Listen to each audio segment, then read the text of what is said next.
Now, coming to the stage is a man that was at the Sweden 21 convention, over in Europe, and he's going to be speaking about a couple different things that he spoke about then, so make sure you check that out online when it comes out. Lives in LA, but was just flew in from Munich, and so he can tell you about his European ventures. Oof. And he joins the Orlando convention for the very first time. Ladies and gentlemen, welcome to the stage, Orlando Owen. Here he is. Thanks. Thank you, guys. Let me see. I guess, still an hour. Okay, cool. Okay, what I talk about, what my real passion is what I call remasculation. And even though I do a lot of different things, just to introduce myself a little bit, my background, I've been teaching women since 1985 how to have better orgasms, squirting orgasms, long before that was fashionable, before any of these other guys were doing it. I've been doing that. And that was my passion. It still is my main passion. And there's a lot of other people who came on the scene who claim to do the same thing, and that's fine, and they probably know how to do it. But I learned a hell of a lot about life. I learned a hell of a lot about women. I've actually been married once. And unfortunately, that marriage failed, even though it was a very hot-looking model. And that marriage, even though I got her to squirt, even in the sexual arena, everything was more than perfect. Eventually, she left me because I didn't really know what it meant to lead. I didn't know what it meant to be a man. I didn't know what masculinity even was. I was kind of a pretty boy. I was modeling. I was a photographer. My whole thing was, okay, I know how to, all I need to do is go out, stand somewhere, look cool, and some girl will approach me. I've gotten about 500 lays that way. That's probably what most of you would consider a quality problem, or a high quality problem. I'm telling you, it ain't. There's something really fundamentally wrong with it, because even though I was using the law of attraction properly, I wasn't using a lot of other stuff right. I wasn't really using my balls. I mean, sexually, yes, I got that stuff figured out. But I didn't know how to keep them. I was like, oh yeah, you like that? You like my sex, whatever. Here's my balls. Would you please keep them for me? And just whenever can I just occasionally have them? No. Okay, that's fine then. Okay, I'll just be good about that. How many of you have ever had successes with pickup, seduction, ended up in a relationship? Because you can't go out there and just kind of like get laid for, forever and ever and ever. You can, and I'm still doing it. But the point is, it's like when you're really hungry and you haven't gotten laid, or if you're like what they call an AB, an absolute beginner, and you're thinking like, oh my God, I want it so bad, then that's like going to a grocery store. You're totally hungry, you're starving. What kind of stuff do you buy when you go shopping when you're totally starved? You buy a lot of shit. You buy like Oreos, and you buy like, candy bars and hot dogs and all kinds of crap. You go home, you stuff your face, and then you get really nauseous and you think, God, nasty taste in my mouth, and I'm still hungry, or I'm still sick, or whatever, and I'm not fulfilling that need. I don't know what you guys' needs are, but I tell you, whenever I got into that dry spell time of my life, I was like, yeah, I'll fuck anything that walks. But you know what? You do this, and there's a steep curve of diminishing returns. You get like 1 lay, 10 lays, 20 lays, 30 lays, and eventually it's like, you're doinking another girl every night. Pretty soon you're going to say, ugh, it's like, I'm kind of full, and this is lovely, but, I want a little bit more. I want to have maybe a relationship. I'm not saying you should go monogamous or any of that. That may or may not be the time in your life to do that, but if you've ever tried to make a relationship work, if you've even tried to spark attraction, there's something really important that you need to make that happen. And it's called masculinity. When you ask women, and I've asked a lot of women, what was it? What kind of like sparked the attraction, or what was like influenced your buying decision, as it were? They all said, well, you made me feel like a woman, whatever that means. But what it is, it's a polarity. It's what my colleague and friend Scott McKay calls igniting femininity. And he's real good about that. And he's got a real good woman by his side who completely is supportive of him, and he sparks that femininity. Because I think I don't think you want hip-hop bitches. I think you want cool girls that are like sort of know who they are, that are like with you, that are supporting you, and kind of follow your lead. That is, providing that you are willing to lead, that you know how to lead. And in order to lead, I have a lot of guys write me all the time and call me up and say, you know what, I don't know, what are you talking about, you want to lead? What about a 50% relationship, 50-50? Well, David D'Angelo once, about 10 years ago, was asked, well, isn't it possible to have a 50% relationship, politically correct, PC as they call it now? I'm a Mac guy, so I don't deal with PC. But politically correct, yeah, that's what they call it now. But he was asked, isn't it possible to have a 50% relationship? And he said, of course it's possible. And there was like a moment of silence in the room. I remember this very well, about 10 years ago, the Advanced series in Vegas. And then he said, it's called She Owns You. She does, man. If you start surrendering your will to lead. I'm not talking about suppressing women, oppressing them, being a dick, being a jerk, being a douchebag. I'm not talking about being disrespectful to women. I'm not talking about any of that. That's not where I'm going with it. But there has something has entered our culture. This conference is under the heading of taking a bite out of feminism. And I used to think that feminism was the enemy. I used to think, kind of like Steve Jobs used to think that IBM was the enemy, then he found out that the real enemy was actually Microsoft. If you ever see Pirates of Silicon Valley, a very interesting movie. But it's kind of like this, we're all focused on feminism is the problem. But feminism is just a concept. Feminism is a concept that has been filtered down into society. And when I came in a couple of days ago, I made a first stopover in Philly. And I saw a magazine, I think it was called The Atlantic. It was like the end of men. The end of men. What kind of statement is that? I mean, they're saying like our father's even necessary. They question, there was a sub-article in there, like a box article. Is it even necessary for men to exist, is basically what these people were saying. This reminds me of like my father was German. This is why I do a lot of work in Germany. And I speak that language. Not very well, but I like to go over there and help these guys out, because they're completely emasculated. But the end of men, is that where you guys want to end up? It's like you're becoming obsolete. Like even the drones that supposedly never work in the beehives, they need it. Otherwise, that whole thing would collapse.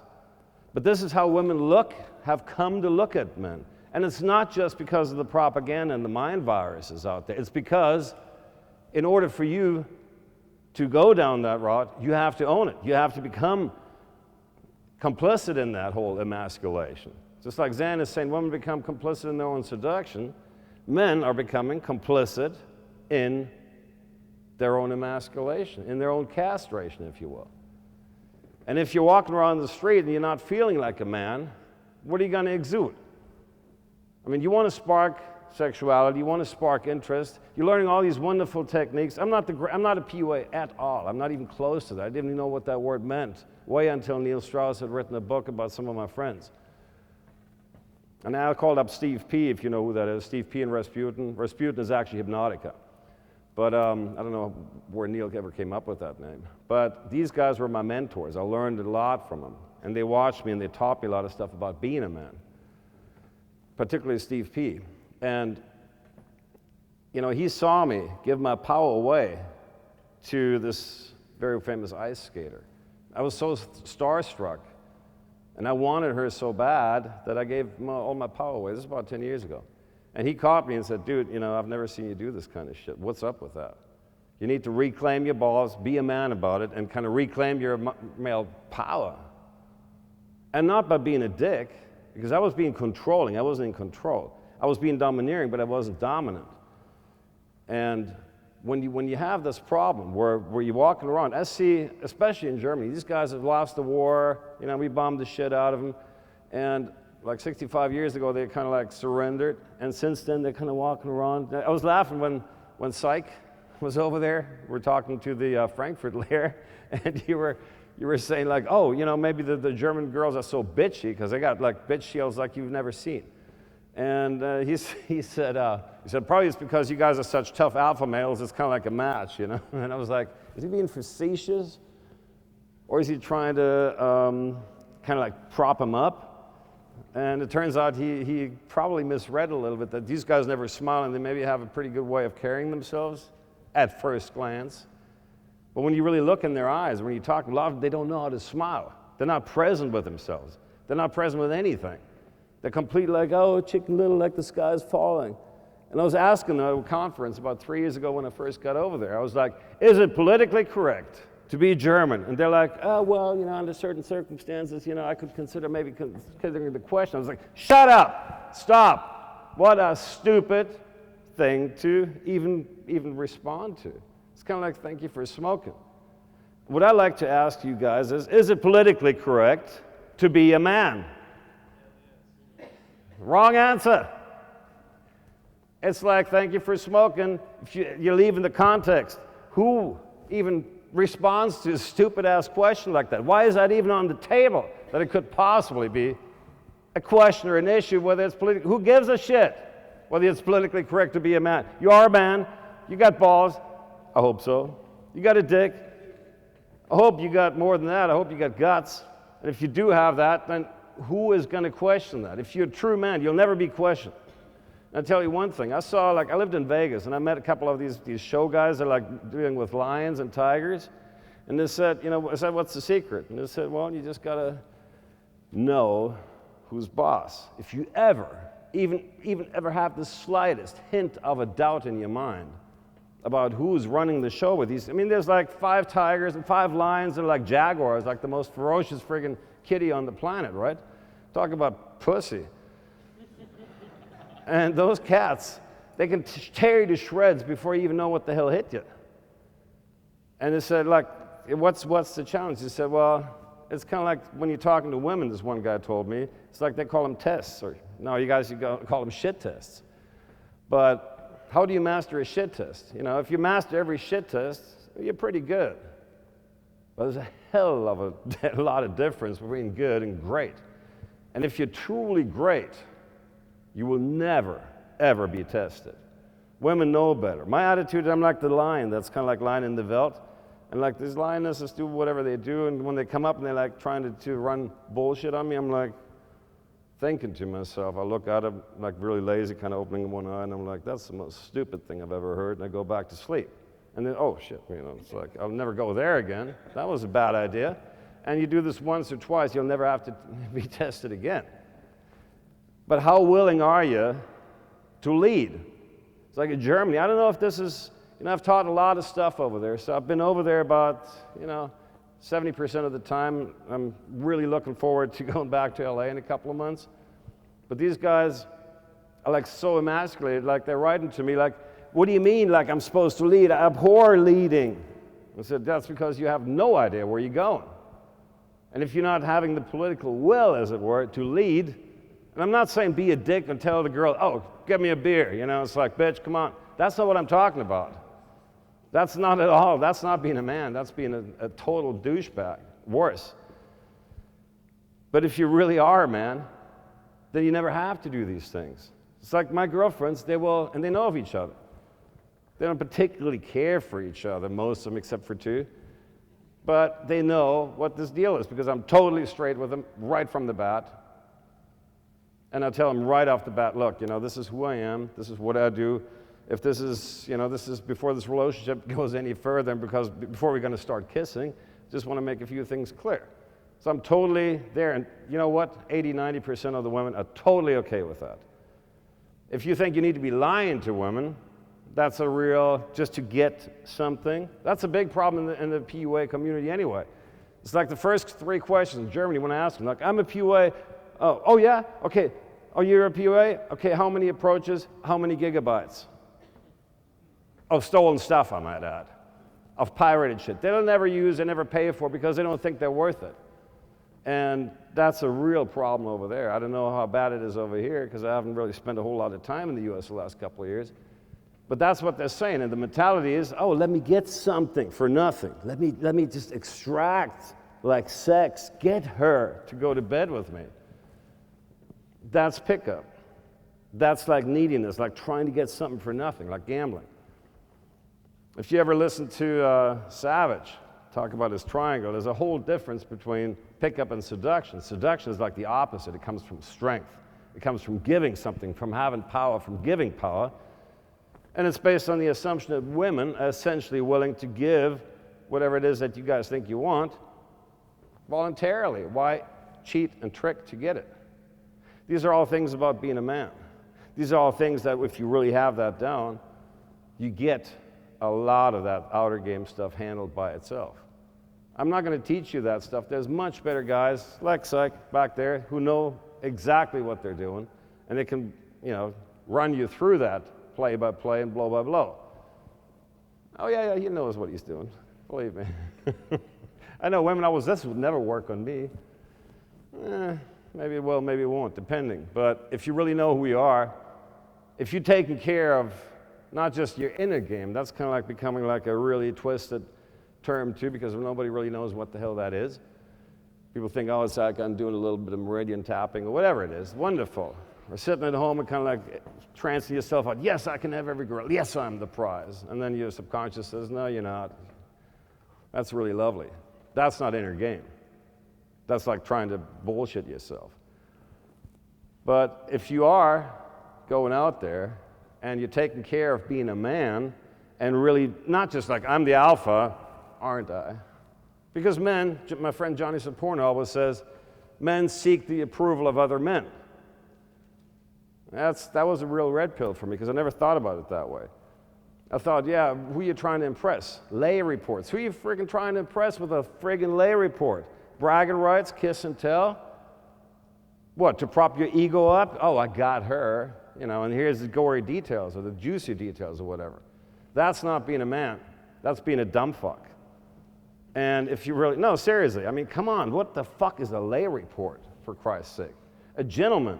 Can you think like James Bond or Sean Connery? Let's say Sean Connery. I think he's a pretty macho guy in a good way. Can you say, well, it's like, oh, I'm going to go to the forum and post like in 55 forums like who he laid last night? I mean, what kind of, is that masculine? Do you think Hypnotica does that shit? No. Those are all guys, I think. Zan doesn't do that. Johnny doesn't do that. Those are all real men. And they don't need bragging rights to prop themselves up. And most of the guys, when they try to get women, what they're really trying to do is like get a woman to impress their buddies. Maybe you're really playing the wrong gender here, is my impression. If you're really so concerned with trying to impress your buddies, maybe you also might want to hang out in the locker room a little more than usual and looking at sweaty guys in jock straps. Sorry, I don't want to share too much information, but if that's what you're into, be my guest. I'm personally not trying to impress anyone, not even women. But if I'm going to kind of be impressive to someone, I want it to be impressive to women. I want to convince by my presence. And if you're ever having these issues, I remember Hypnotica at Neil Strauss's house, doing the Annihilation series. He was there and talking to guys and said, look at me. And he was like kind of shoving the guy a little bit. Stop, look.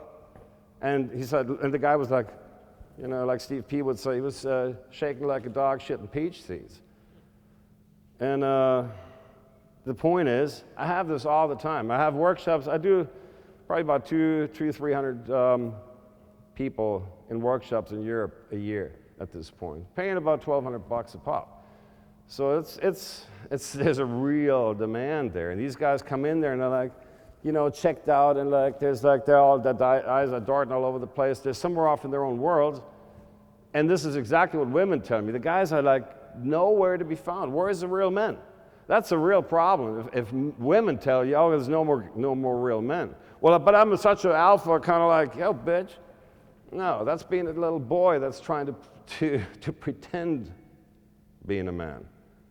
And this is what I see a lot of times in the whole community. Guys that are just kind of like posturing or learning body language. Like guys come to me and say, oh, if I just get my body language and my stance handled a little more, then I'll be okay. I just got this tiny little problem with my self-esteem, but it's like once I get the body, what that's like saying? I got a tiny little problem with my self-esteem, but if I only learn the outer technique, that's like saying my marriage is perfect, would be perfect if it weren't for my wife. Think about it. A lot of these guys, if you guys want to attract, if you want what you want to spark attraction. And contrary to public belief, attraction isn't something you can just create. You can Yes, you can. If you have the natural atavistic polarity, the male polarity, you can use it. You can bring it out, and that's what people confuse with creating attraction. You can't create it out of thin air if you don't have the male polarity, if you don't know who you are as a man. It's facade. And I mean, I do stuff with women where I always have like a couple of, kind of like Decker, Authentic Man program, where I always have a couple of women there, especially on the second or third day of the seminar, and I have guys just walk up to them and just say nothing, and just stand there, and just watch the body language of the women. Watch them kind of like take that guy, I wouldn't say apart, but really give feedback. These guys are like, you know this about me? You couldn't see that? I've had girls tell them, look, you're masturbating too much. I see it in your field. And the guy's like, oh my God, I can't believe she's seeing that. It's like, do I have hair in my palm too? Yeah, people can see that. Women have bullshit detectors 10 to 100 times greater than yours. You can have those too, but it's a matter of developing them. But if you really are looking at a woman and she doesn't see the man inside of you, there's not a whole lot you can do. Maybe she'll fuck you. Maybe, but that's a big if. But in the long run, typically what I get is like, hi Orlando, my name is, Joe AFC, and I've been doing pickup for 1 year, 7 months, 4 days, and 3 hours. And now I'm reaching this point where I just realize it only goes so far, and I want to go beyond that. What do you do? What do I do? I'm like, it's not going to be a real quick fix. It's more like, y'all know the story about the Zen master who comes to the forest, and they see these two guys with this 10-foot blade sweating away, trying to cut down this redwood, and they're not making any progress. The guy watches them for an hour, and he's like, let me see the blade. Let me see that saw. And it's completely dull. It's like there's no edge there, right? No edge. And he says, look, guys, I know this sounds counterintuitive, but there's a guy about 15 minutes from here who does nothing but sharpen saws. It's going to take you 50 minutes to walk there. It's going to take him a half hour to do it, 15 minutes back. It's an hour and $10. And the guy says, shut up, get away from us. We don't have time for this stuff. Can't you see we're busy? It's logging season. That's like, I was watching this thing the other day, and I had this like little roof window in the little place I'm staying in Germany, and like this fly or whatever, a wasp was kind of buzzing its head against this thing. It was like a lip of about like an edge of about 2 inches. All it had to do was go down. But like 8 hours later, I swear, 8 hours later, that same wasp was still buzzing up against that thing. Bzz, bzz, bzz, trying to, if I only try a little harder, if I only do a few more approaches, if I only beat my head against the wall, if I only land 3 more, I had this at a seminar about this size, I had a guy that says, I know pickup is bullshit, but I want to learn a few techniques that women haven't heard before. And like the whole room, you're not laughing. I wonder if I hit like a sore spot here. Can I get a little, like David D'Angelo would say, a little courtesy laughter? Maybe you're not getting it. Do you know what I'm trying to tell you guys? You're trying to do more of the same thing. Instead of going back, counterintuitive, that fly was, or whatever, that wasp was buzzing about an inch. Bzz, bzz, bzz, bzz, bzz, but it takes 2 inches to get down and out. It was always there. It was learned helplessness. Or it wasn't even learned helplessness. That thing just had no clue what to do. No, of course, it's a fairly small-sized brain. You guys got huge-ass brains, the size of supercomputers, or at least the power of it. Use them. And the point is, if you just step back, instead of going after the instant gratification, like, I don't know, like if I've done 5,000 approaches, why aren't I getting somewhere? Because maybe your technique sucks. Maybe your inner game sucks. Maybe you need to go back and take a step back and really sharpen the saw and get to be a man. And if you're truly a man, I'm not one of these guys that goes out there, but do I get late? Yeah, once in a while. More than I can handle. Not because I'm so cute or so young or this or that or so hot or so cool. It's just because I know how to talk to a woman. I know how to make her feel like a woman. I'm totally present with her. I'm not making any bones about who I am. I'm totally straight and honest. I never friggin' lie to them. And I'm completely present with them. I'm right there. And there's like no wavering. And if they test me, if they ever should be so foolish to do so, I just smile at them, like I lean back and I'm just like, okay. Maybe you're just used to these little, punk-ass boys that can be pushed around, but I'm not that kind of guy. And if that's what you want, I wish you well on your journey. And they say, oh, okay, this is a little different. And then they're right there with me. And 9 out of 10 will completely come around and be right there with me. And they say, okay, this is different. Okay, let's take this to a whole new level.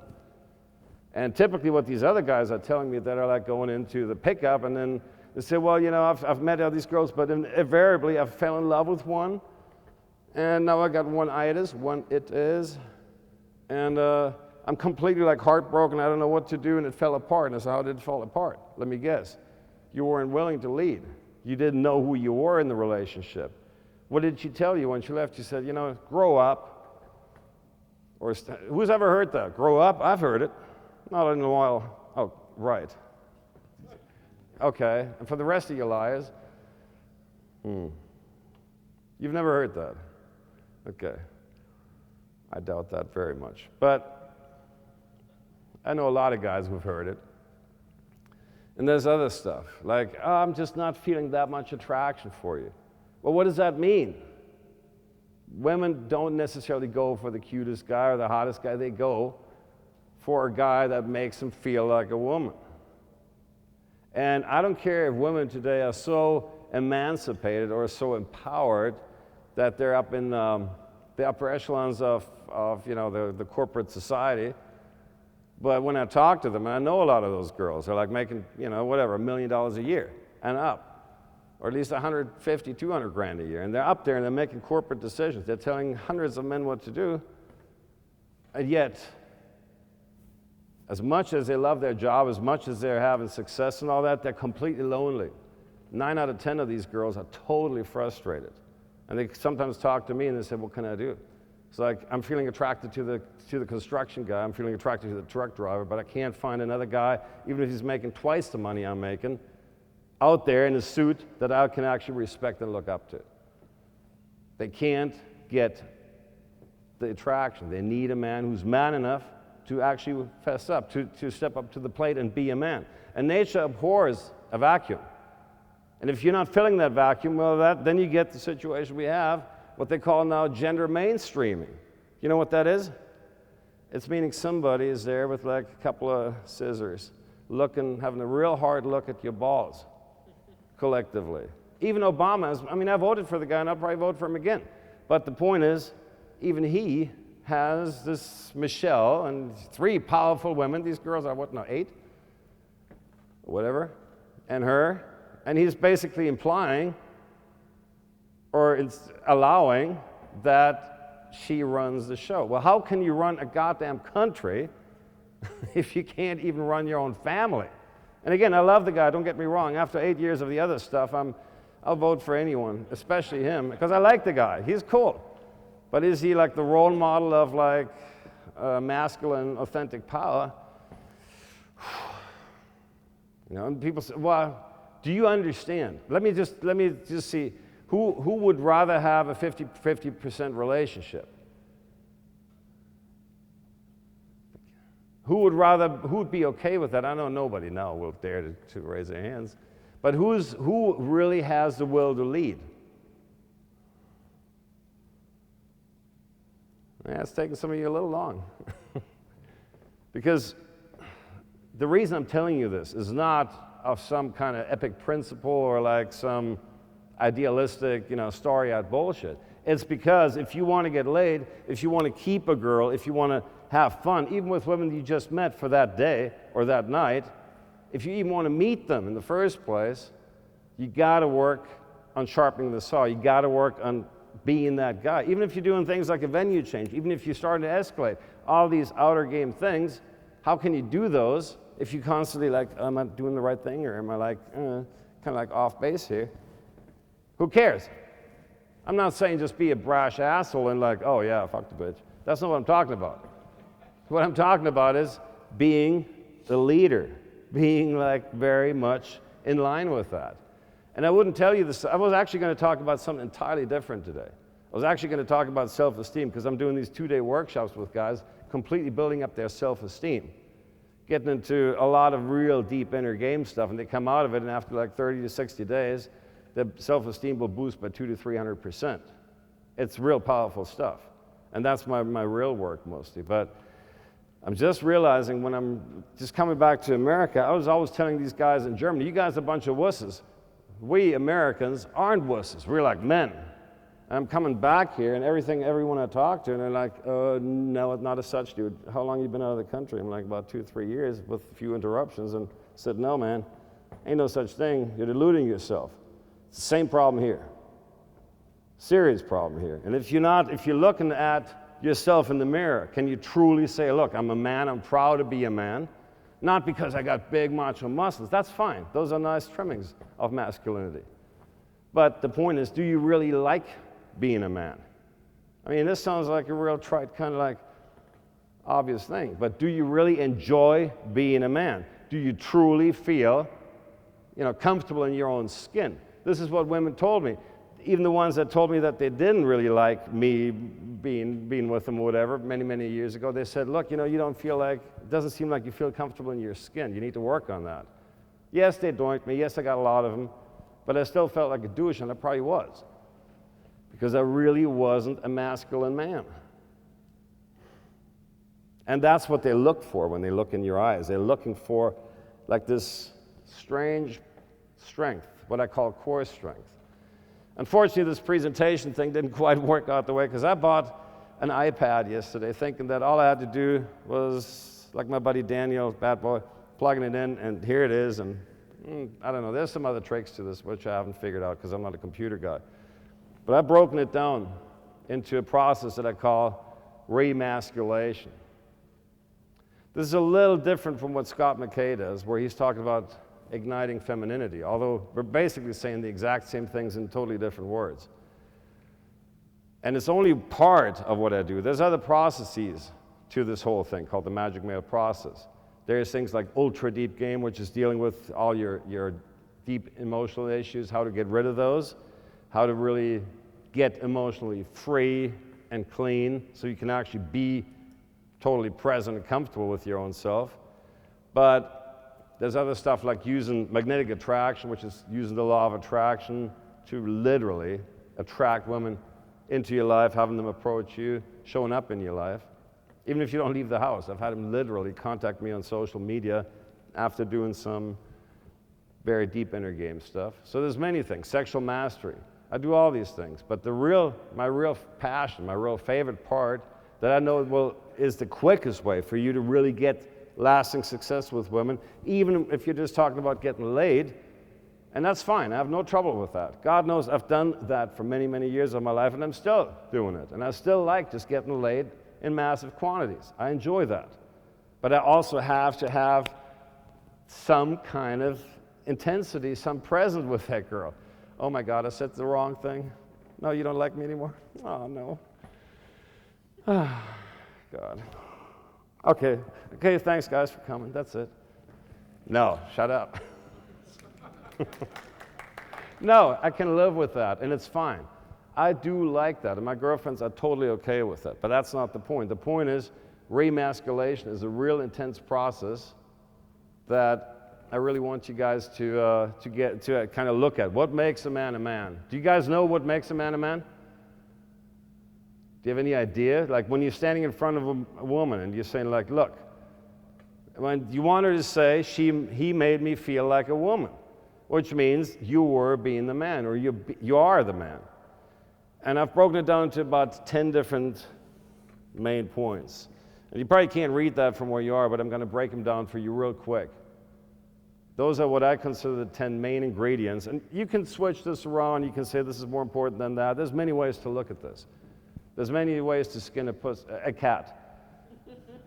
But one of the first things, if you want to lead, you got to know who you are. You got to know where you want to lead to. How can a woman trust you if you don't know where the hell you're going? It's like the woman is like the polarity, is the yin is like the ocean. It's like a big thing that can destabilize you. Yin in mythology, or in terms of the whole metaphysics behind it, is the ocean. It's the earth, it's the ocean. We are sort of like the spark, the world of ideas, but in order to bring that fire and air into existence, you have to have the female polarity, just like the Da Vinci Code, like the inverse pyramid. And in order for a woman to follow you, why the hell should she follow you? Because you said so? Try that with girls and see try it with this beautiful lady back there and she'll slap you. I've heard her talk. She's a damn feisty one. But the point is, if you don't trust yourself, self-esteem also means you feel proper to life, appropriate to life. You feel like you know you can handle life, you know where you're going, you stand for something bigger than yourself, or bigger than your dick, or bigger than thinking with your dick. It's got to be something a little more. And if women all going to college, there's 50% more women supposedly going to college, this article said, than men. Well, maybe that's what they need to do. Maybe you guys need to be doing something else. All these inner city kids, I was talking to Frank back there, and he was talking about how he was in Russia and how all the men there are like dysfunctional, they're getting on the bottle, and the women said, well, somebody's got to pick up the slack. And if all the men are like out there playing World of Warcraft on the internet or other things on the internet, whatever, why should women even trust you? Why should they follow you? Because you don't have a purpose in life. So I call this VIP, vision, intention, and purpose. It's discovering who you are. It's like the hero's journey, Joseph Campbell, death and rebirth. And part of you probably needs to die. Part of that, the boy, you've heard that? The boy must die. David D'Angelo talks about that. Dr. Paul talks about it in Inner Game, Deep Inner Game. That's what that is. And as long as you're so attached to, I'm the biggest P-way, or I got the biggest dick, or I'm the biggest seducer, it's wonderful, but why should a woman trust you? She doesn't want that. She wants somebody who knows what he is. Not somebody who tells her what to do, yes, but only if he knows what to do himself. If he's worthy of that leadership. And that creates intense attraction. If you don't have a vision and purpose for your life, evolution tends to filter you out, because evolution tends to favor people who do incredible stuff, who do anything. So find something in your lives that's bigger than you are, for Christ's sake. Find something that's bigger than World of Warcraft or Grand Theft Auto, whatever the hell people are playing these days. Find something that is so compelling to you that you don't need to motivate yourself. Find a cause, anything. I don't care what it is. But find something that is so exciting to you that you're inspired, enthusiastic. If you break those words down, it really means inspirited, infectious, and women will follow you. And you never run out of things to say. That's one of the nice perks of it. There's other stuff. The first step, actually, and I may even reverse those two in order. Responsibility. It means saying, look, I'm at least a major factor in my destiny. I'm a major co-creator in my life's path. And I'm willing to step up to the plate, and I take responsibility for who I am. Responsibility doesn't mean like what your parents told you. Oh, you're irresponsible, you didn't clean up your room. That's not what I'm talking about. I'm talking about taking responsibility for you, for yourself, your development, everything you do in your life, and really grabbing life by the horns. Responsibility means that you're seizing power, that you've given collectively and individually away to the media, politics, whatever it is out there, sports. If you're watching ESPN all day, well, then you're probably not taking a whole lot of responsibility for your own life. And it's not really a vision and a purpose either. Neither is security, by the way. In Germany, the number one thing always on the questionnaires that I send out, like among the top three, is always security, safety, being taken care of. These guys live with their moms till they're 30, and then they go straight into marriage. And the girls are like, no, I don't want that. I'd rather have a guy like you that's fucking around, but is totally straight and honest about it and totally congruent with it, than these wusses who are like, just want to get married and have kids and just be in that. Nothing wrong with getting married and getting kids, but why are you doing it? Are you doing it because you want that safety, that security? And Thomas Jefferson, our third president, is credited with having said, and they say it was somebody else who said it, but it doesn't matter. He said, those who are willing to give up freedom to gain security will lose both and didn't deserve either. I'm paraphrasing. But what that means is, and whoever said it is not important, but what is important is, if you're seeking security, getting a good job, getting a good education, it's like that song, like 50 grand a year will buy a lot of beer. Timbuk 3. many years ago, about guys that are just going out there and going after the safe job. If you believe that that's going to make you safe or make you rich, then go read Rich Dad, Poor Dad. That's a really interesting eye-opener for playing it safe. And if you all in Germany, this is like an epidemic. I mean, guys are like just going after safety because I guess the war, kind of like shook that country so hard. All they know, the only vision they can even think of is like, I want to make sure that everything's by the book and I got money, and I never have to, fear. Well, but that's a real quick way to lose it all. And I tell these guys, well, why do you like America? Like after Bush and all this, shut the fuck up. I'm very proud to be American, even though my dad was German. Why am I proud? Not because we have all these big aircraft carriers and big governments and any of that stuff, but because our founding fathers. And I was trying to tell these guys about our founding fathers. They didn't even know who the fuck that was. They're like, what do you mean? Like the guys on the Mayflower? I said, no, you're missing something here. The founding fathers, Jefferson, Washington, all these guys, Hamilton, all the guys that signed the Declaration of Independence, remember that piece of paper? They were declaring their independence from oppression. They were declaring their independence as a nation, to be free. So you guys, all that freedom you guys are enjoying today, you owe it to these guys. 240 years later, the Constitution and all that stuff is still holding up pretty well, even though a lot of people try to chip away at it.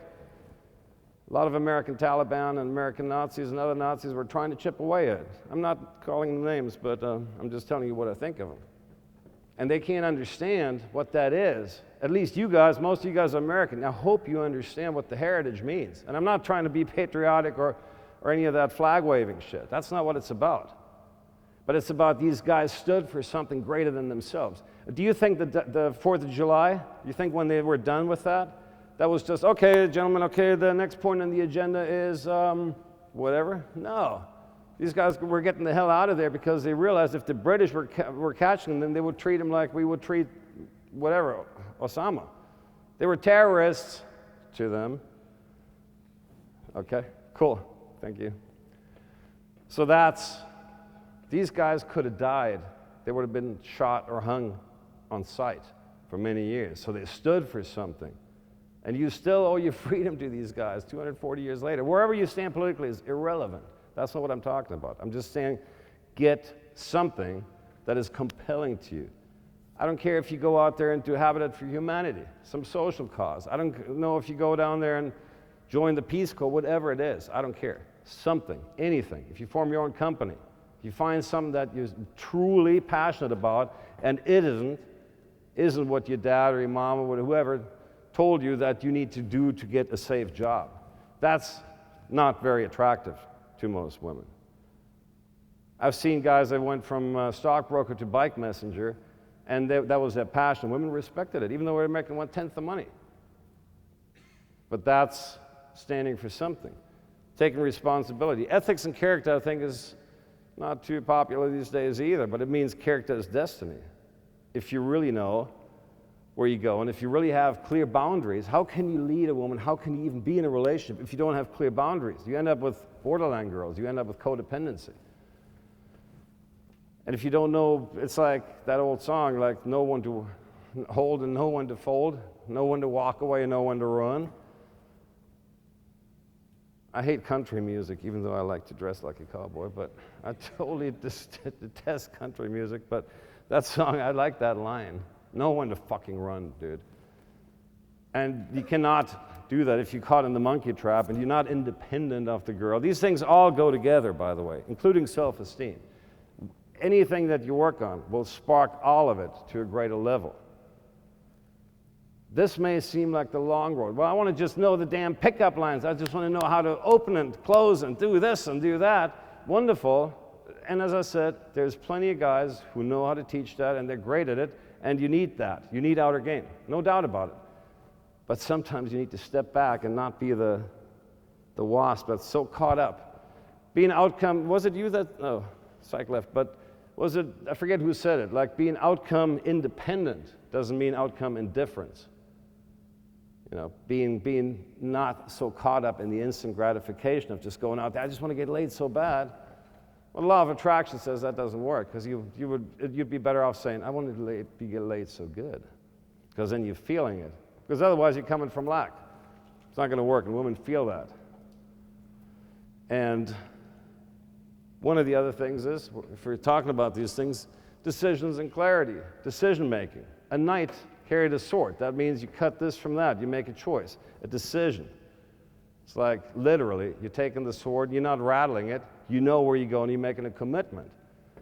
If you can't commit to something, then you're probably not going to be able to lead in a relationship. If you don't need how to commit, I'm not talking about motivational training or any of that. It's like once you commit to even getting on a path of development, of becoming a real man, a lot of weird magic starts happening. A lot of stuff kind of like takes care of itself. You don't need to posture or be the alpha male or whatever, all that stuff. You'll just be it. And then people will follow you. Emotional health is really, really, can't overstress that one, because if your basis is low self-esteem, well, you will never be able to attract anyone who's higher. The law of attraction says you cannot attract a woman of high self-esteem into your life if your own self-esteem is low. You'll end up with borderline girls. There is no way that you can't be on an even level with somebody with lower self-esteem. If that's what you end up going for, and if you're just going out there and you're like, oh, fuck inner game, I'm just going to do the outer game stuff and I'm just going to go sarge like the cows come home, well, great. But if you're doing it from a place of low self-esteem, you're probably going to damage your self-esteem even further.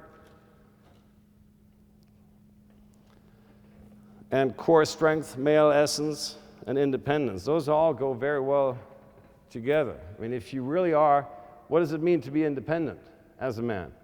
That means you're not going like, okay, which way the wind blows. You're not going, okay, whatever my buddies say, or whatever society says, you are then unplugging yourself from the matrix, literally, and you're saying, look, just like America unplugged itself from the old world 240 years ago, you can unplug yourself from all your mind viruses, from all your memes, who tell you, look, it's not okay to be a man. Oh, well, I have to be politically correct and be nice and kind of like keep my sexuality kind of under wraps so they don't know what I really want from them. Being independent of your peer group, saying, look, you guys are a bunch of losers, you're drinking, I'm getting the hell out of here, I'm going out there and I'm actually doing something with my life. Commitment. These things all are very close related. And women will feel it, they will literally smell it on you. They will know whether you're a real man or you're just faking it. There's only so much you can do with body language. There's only so much you can do through sarging, approaching, and all that other shit. It is really, really important that you get completely your masculinity handled. Because if you don't have the male polarity, how can you attract the femininity that you're after? I don't think you want a girl that's just being a tough bitch. I think you want a girl that is truly there with you, that truly sees you for you. That doesn't mean you need to be at the end of this.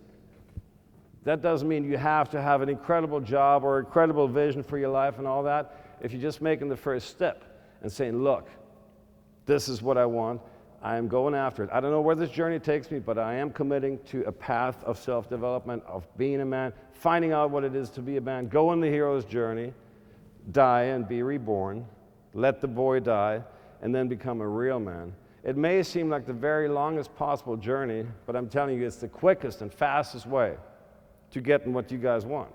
It's the absolute fastest way. If you take care of your emotional issues, if you take care of your character, all your issues, all of who you are, what you stand for, if you look into that, your life will be 10 to 100 times more fulfilled than it probably is now, and the rest, attracting women into your life, will be a natural and inevitable consequence of that. Whether you believe this or not, I'll leave that up to you. And it's time for me to kind of wrap it up. And I could talk to you probably for 3 days without shutting the fuck up. But I'm going to shut the fuck up, and I'll just invite you on a journey. If you want to know how to find me, this is my homepage. I spell it magic, male with a CK, because it's separating the path of magic, meaning like taking control of your life, from the path of the muggles, the path of the mundane, the path of the everyday bullshit, where you're just a victim. And if you want to find me there, you find my email there. I'm going to do a little free workshop. And I want whoever is interested or might be interested in this, talk to me after this thing or talk to me during the next day or so.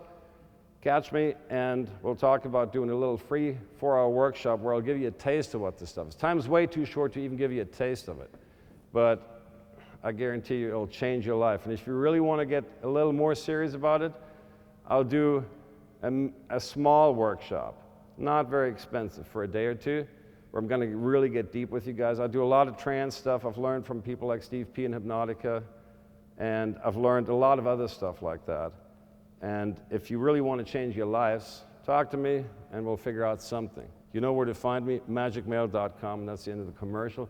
Thanks a lot, I appreciate it, and thanks to Anthony. If you want to see what a young guy, 21 years old, he's probably done more in his life than most people will do all their lives. He's, yeah, don't need to blush. You're just like, I'm totally amazing. I'm not trying to flatter your ass. What I'm saying is, if you want to see a guy that's living his vision and purpose, he's a maniac. I mean, he's badass. He's just like obsessive about stuff. He's done, what now, 3,500 approaches? But it doesn't matter. He's living his life. He's living his purpose, his vision, and he's making this come true. How many guys at age 21 do you know? This is not his first conference either. He's done this a bunch of times. So thanks, Anthony. My respect to you. And everybody who lives their lives and becomes a man. If women talk to these guys, they know they're looking at a man. They're looking into the eyes of a man. It's not a question of your years. It's a question of wanting to be a man, being a leader, being comfortable, and really reclaiming your authentic male power. Thanks a lot, guys. Appreciate it. Thanks.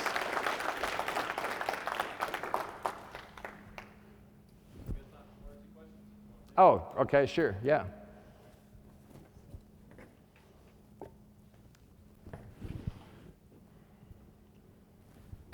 At the bottom of your list there, you have presence and authenticity, and that's something I've been thinking and working on quite a bit. And you didn't really discuss it that much, but if you could give a few thoughts on how you think we could go about cultivating and developing presence and authenticity.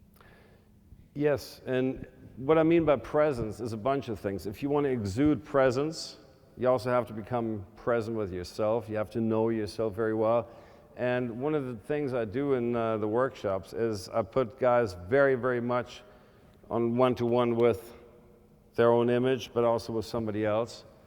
And you really, really learn what you're looking at, who you are, how you're being present with yourself, and all the stuff that goes in on yourself. The Buddhists call this mindful being, but I take it a little farther, or a little further into the body, and it becomes completely being present with everything that runs you, because it can destroy you, and becoming totally present with yourself on the inside, releasing the stuff, and the less stuff you have, it's like emotional high colonics, if you will, the less mucoidal plaque you have between you and your true emotions. And that's also what I mean by courage.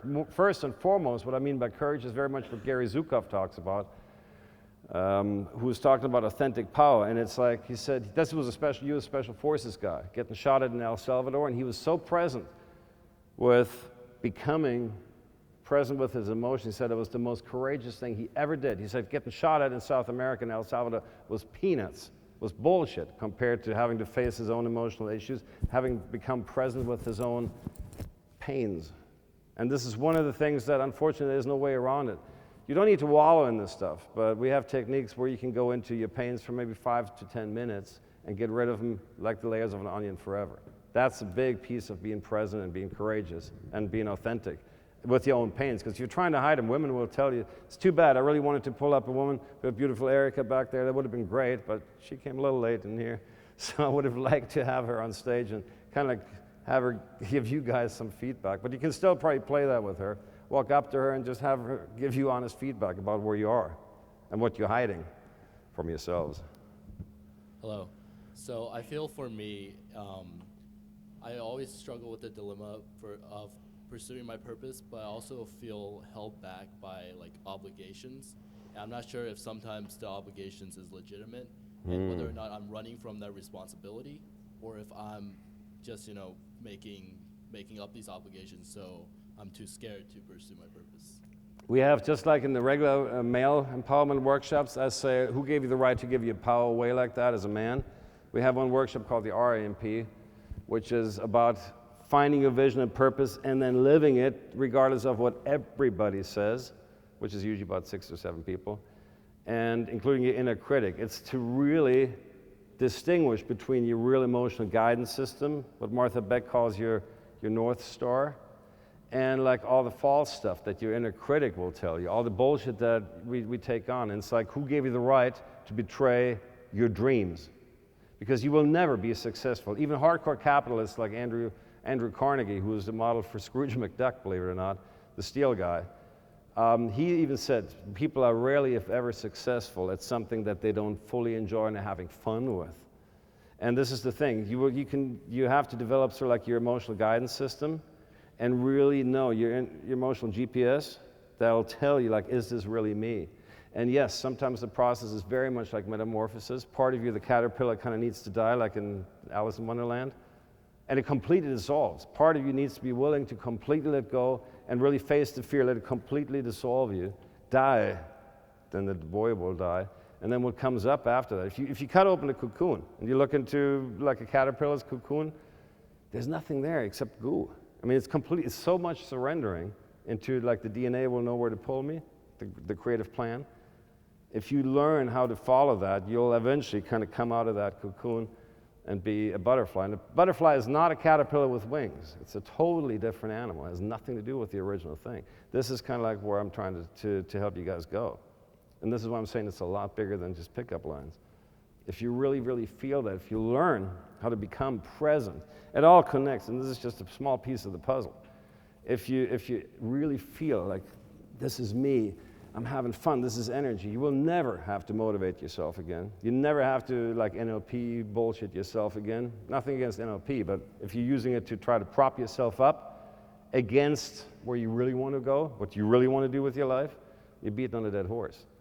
If once you find who you are and what really excites you and really feel that, wherever you feel it, then you will never have to motivate yourself again. I'm a total lazy fuck, but I work 80 hours a week, 50 weeks a year, sometimes 100 hours a week.